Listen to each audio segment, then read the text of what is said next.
Ito mga bok. Ganito lang pala yung technique natin mga bok.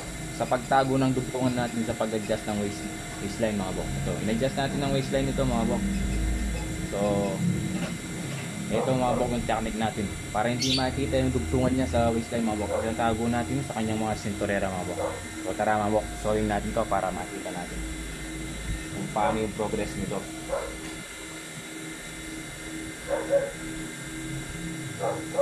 So ilibin muna natin yung kanyang pinagkatan mga bok. Mag-join natin ng 1/4.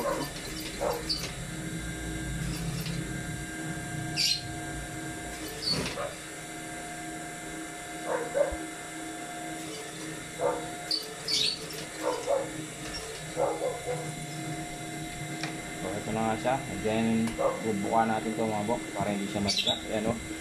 Ganyan natin sa ating mga daliri. Ayan. Para hindi siya matigas mga bok.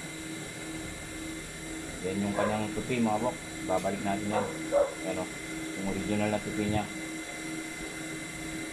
Ayan. Masimasing natin yan mga bok. So ayan. So iatas natin ngayon ito mga bok. So ayan.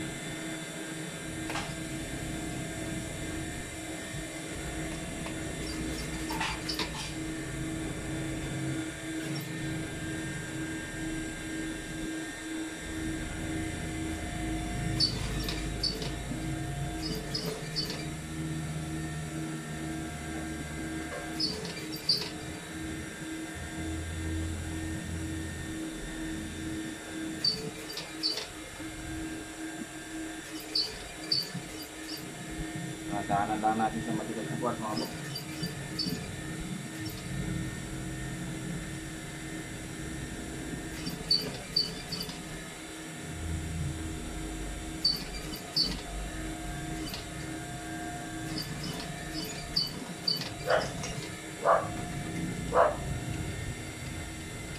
Ayan, nahigpon na natin yung waistband niya mga bok.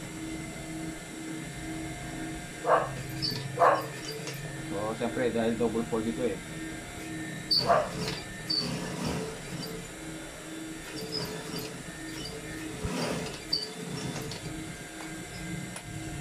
So, yung kanyang cutting mga bok.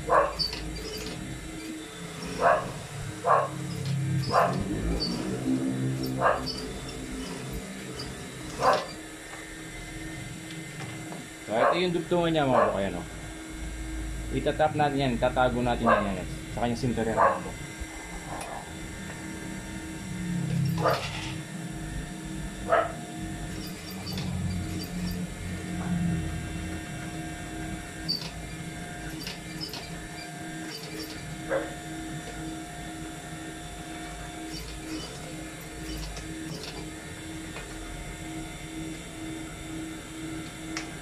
So ayan mga bok. Hindi mo makikita yung dugtungan niya mga bok. Ayun o. Ito yung dugtungan niya. Ayan o. Nakatago siya. Hindi mo malalaman na nagdugtungan na pala yan o. Yan, ganyan lang po tayo magtago ng dugtungan natin. Ayan o.